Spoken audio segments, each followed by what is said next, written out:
August 2nd, 5:15 p.m., 2017, Savanah Gold never showed up to work. Savannah's older brother and mother received texts stating that she was running away, but they did not seem like they were from her, as she had left in high spirit and not even packed any clothes. So they filed a missing persons report immediately and discovered that her car was found empty in the parking lot. They checked security footage of the parking lot, which was very grainy, and they could see her getting into another car, that car shaking violently for a few seconds, and then a man that was previously in the car getting out, slashing her tires, and then driving away with her in the car.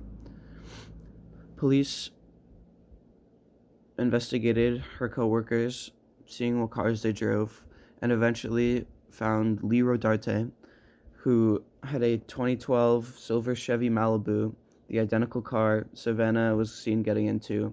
He was arrested at work and brought in, being told it was for a traffic violation. I want to kind of go over some stuff. I know we talked the other day just for a few minutes and had some concerns about a couple things. And, oh, okay. Oh, there we go. Somebody else wants to talk. There we go.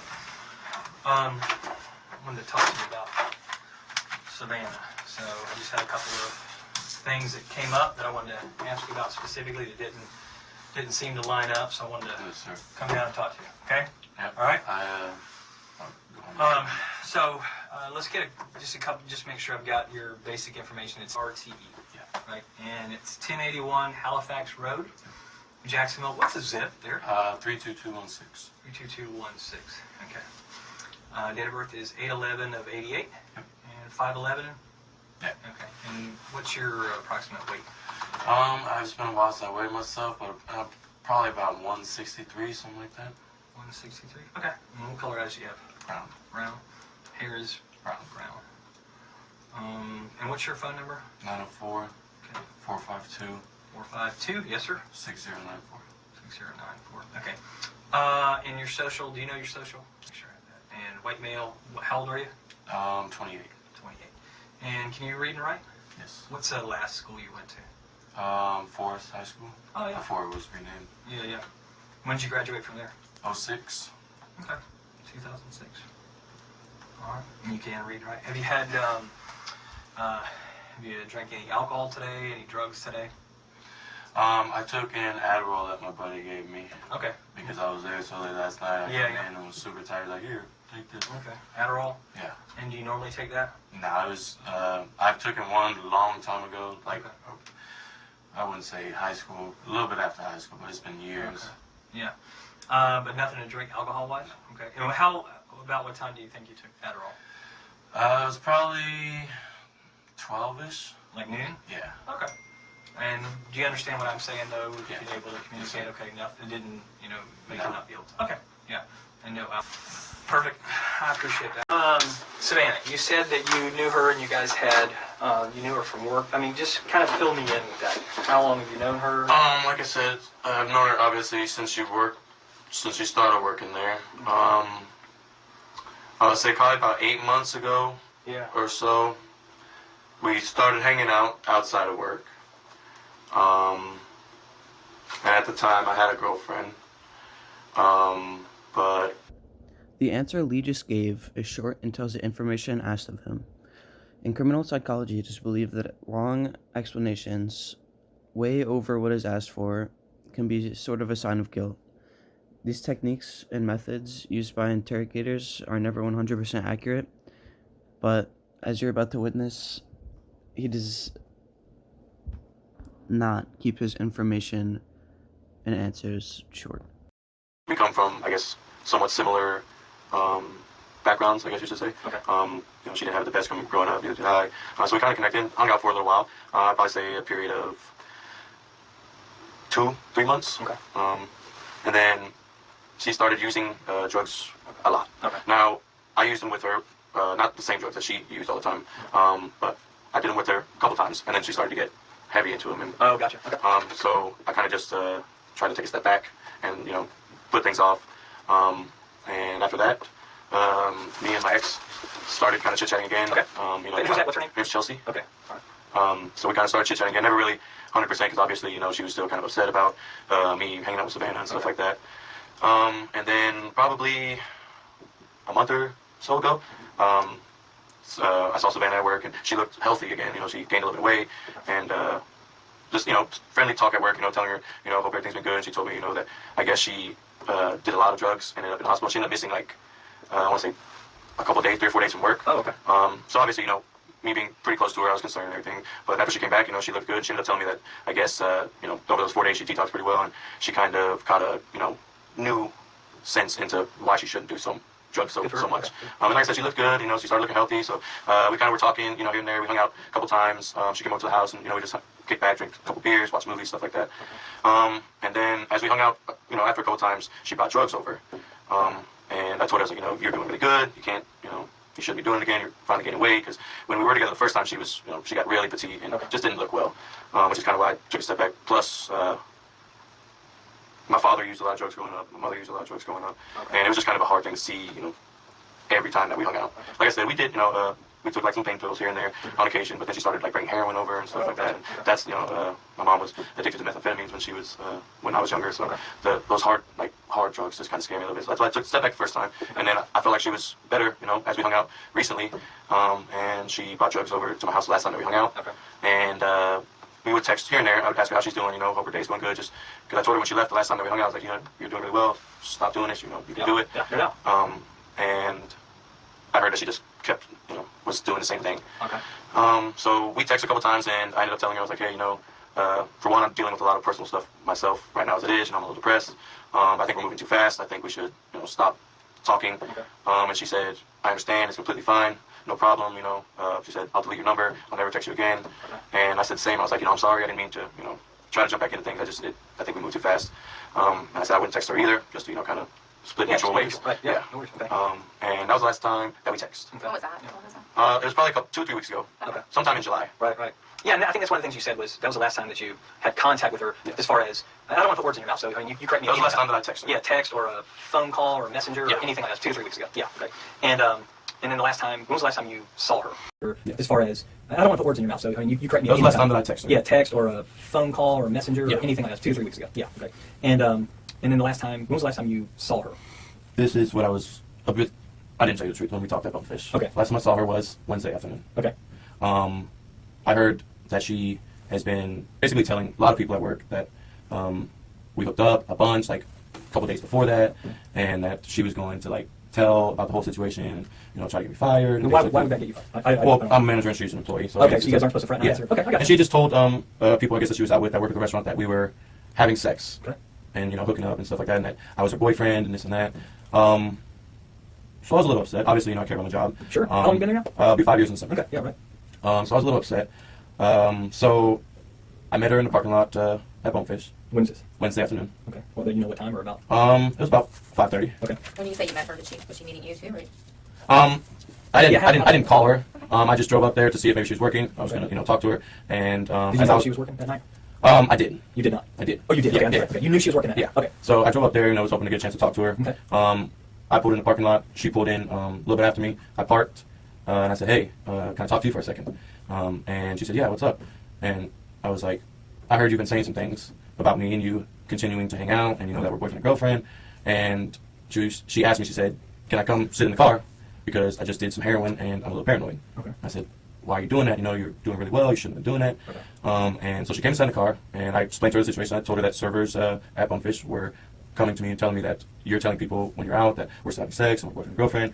And I said, I would appreciate, I need you to stop because for one, it's jeopardizing my job. We agreed to, stop talking mutually and just move on and, be cordial or whatever. But it was nothing more than that. And she said, I'm going to do what I want. You can believe what you want. I didn't tell anybody anything. And I told her, I said, the girl that you were out with told Chelsea that we were still having sex and that you were just at my house yesterday and hanging out. And the girl that she was out with when? Old Chelsea. That Savanah was saying that because me and Chelsea talk, we're very friendly at work. We joke back and forth. Okay. And Savanah said, "Yeah, I did say that. I don't really like Chelsea. At that point." Okay. And I said, "No, stop. I'm serious. I don't want to talk to you. It's not good for us. So let's stop."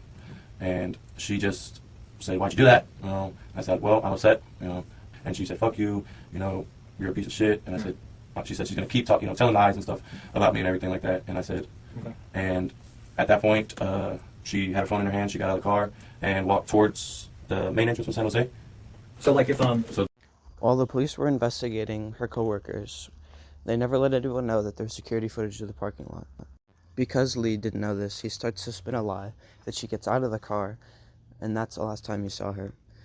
The police know that this is a lie, but they'll continue to corroborate so that he can dig himself deeper into this hole. Everything he says can and will be used against him, so he can no longer say anything else regarding her getting out of the car in court. This is like I know about our conversation, just asking you for some basic simple things. We talked for just a few minutes, and you didn't tell me this story. I'm not going to say the truth because I think there's holes in this story too. Okay. So you don't tell me this story, and then today we're talking again because I brought you down to talk to you because I found holes in that story that didn't match up, and now you're telling me another story that there's holes in this story that does not match up. So where's Savannah? I don't know. Where? Why were you being hesitant about Chelsea being at your house? You first said that you I- went by yourself, you yes, ate alone. yes. And then I ate Aaron- dinner alone, yes. Right, but that's not true either, because you ordered Papa John's. Yeah, I For Chelsea. ate corn dogs earlier in the evening, and you when Chelsea put- got there, she was hungry. Right, but you said So I said, clearly said yeah. you were alone. When I ate the corn dogs, yeah. Okay, well, you know. A couple reasons I need to find her. One is I'm hoping that she's still alive, and that's really I really do. I'm holding out for that. And if she's not alive, then I think she and her family are due that knowledge. I think Closure. I think they need some closure because I think the reality is if somebody's dead somewhere, a parent would want to know. I think if do you have kids? No. Okay, so one day when you have kids, the uncertainty is whatever kind of a person she is. And I'm not about to say what kind of a person she is because I'm not making any judgments. I'm saying that this human being is, if she's alive, then I want to find her. I need. At this point, after the suspect starts to feel comfortable with the police talking about his story, they start to switch the topic immediately and start pressing him more aggressively, which sort of catches him off guard, and they find more holes in his story. This is a tactic commonly used by police to sort of get the suspect off edge and then immediately ambush them. Even with this tactic, he's able to stick to his story, so the police now have to use their one tool that they have against them, which is the fact that she did not actually get out of the car and drive away, and they have evidence of it. Can't stand a lot of things that can transpire. But the other thing is, if she's not, this family deserves better than this. This family deserves better than somebody who works with her and who's got knowledge and won't tell the police because they're worried about their own ass. Because that's pretty cheap. I'm gonna be honest with you. And I agree, your feelings in it, I don't really care about your feelings. What I care about is finding her. So where is she? I don't know where she is. Where is Savannah? I don't know. I need to know where Savannah is. So I I can don't let know her family where know. she is. You don't know because you had something done with her and you weren't involved in that part? I don't know. Tell me something. What can I work with? I told you the last time I saw her. But that's not true because we have proof. We have proof. And that's why we're sitting here, Lee. At this point, we need this for her. I mean, I look at that little girl and I think of my little girl. My little girl who's her age. That's who I think about. That was my little girl. I couldn't imagine. I don't care what she said about you or whatever, but my little girl was that age. Maybe And you're not telling the truth. Maybe something gets out of hand in the car. I didn't do anything. Okay, you didn't do anything, but she was in your car. She never got out of your car. She never got out of your car, Lee. We're not saying that you did anything. I'm trying to find her. I didn't say you I did don't know anything. where she is. Well, we can prove that you left with her in the car. So please, do everybody a favor and just tell us. Where is she?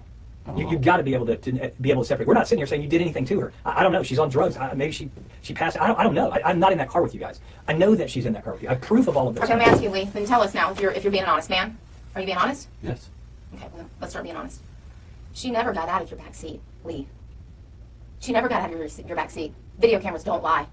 Lee. How do you know? How do you think I know this information, Lee? I wasn't there, but a video camera caught it. Tell me what happened.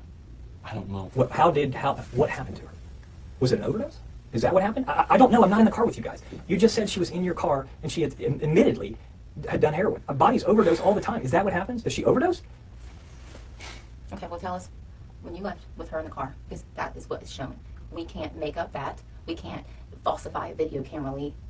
I'm not lying to you, because you know I'm telling the truth, because you know that's what's on the video. How else would I know that? I don't, unless I had the video.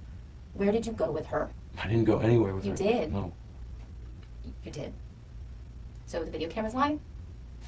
I don't know this. I mean, Well, I'm telling you. I'm not lying to you. I'm not making that up. That's why I'm so passionate about this. This is someone's child. You might not have kids, but damn it, she's someone's kid. It's not fair to her understand that. mom with stage 4 cancer. All she wants to know is where her daughter is. But I have this man sitting over here, a 28-year-old man, that first says, you haven't seen her. You didn't see her that day. So now the roles have reversed a little bit because we've been doing our background, okay? And now you're saying that she was sitting in your car, which all lines up with the video, actually. I'm glad that you said you got in the back seat with her. Please, please tell us. Please don't make us waste any more of our time.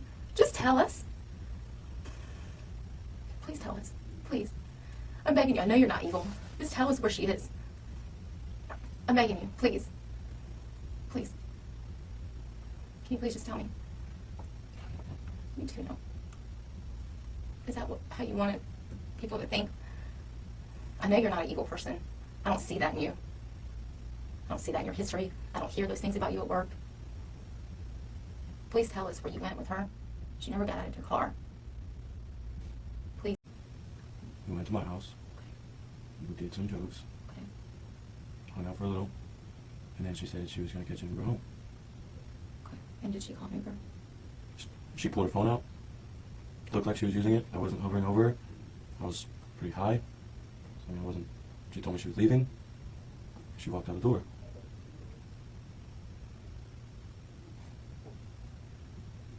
What was going on in the Didn't do backseat? anything to- What was going on in the backseat? For the doors to be kicked open. She kicked open that door 3 times, Lee. She kicked it. We saw it. And you know I'm not making it up because I wouldn't know this because I wasn't there.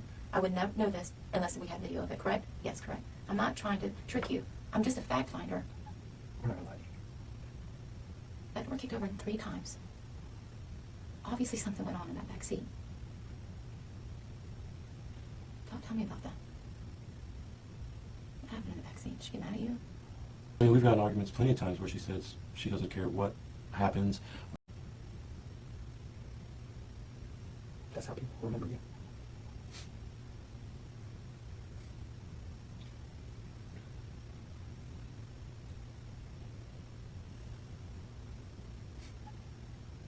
We can work with that. What? You gotta do the right thing now. You can do this. You can do the right thing.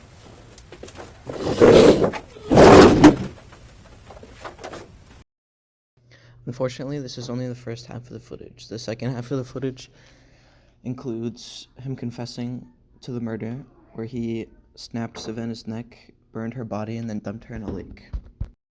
Once the police started to use their more aggressive tactics, they bombarded him with questions, begging him to explain where she was and what happened to her, and eventually he caved in.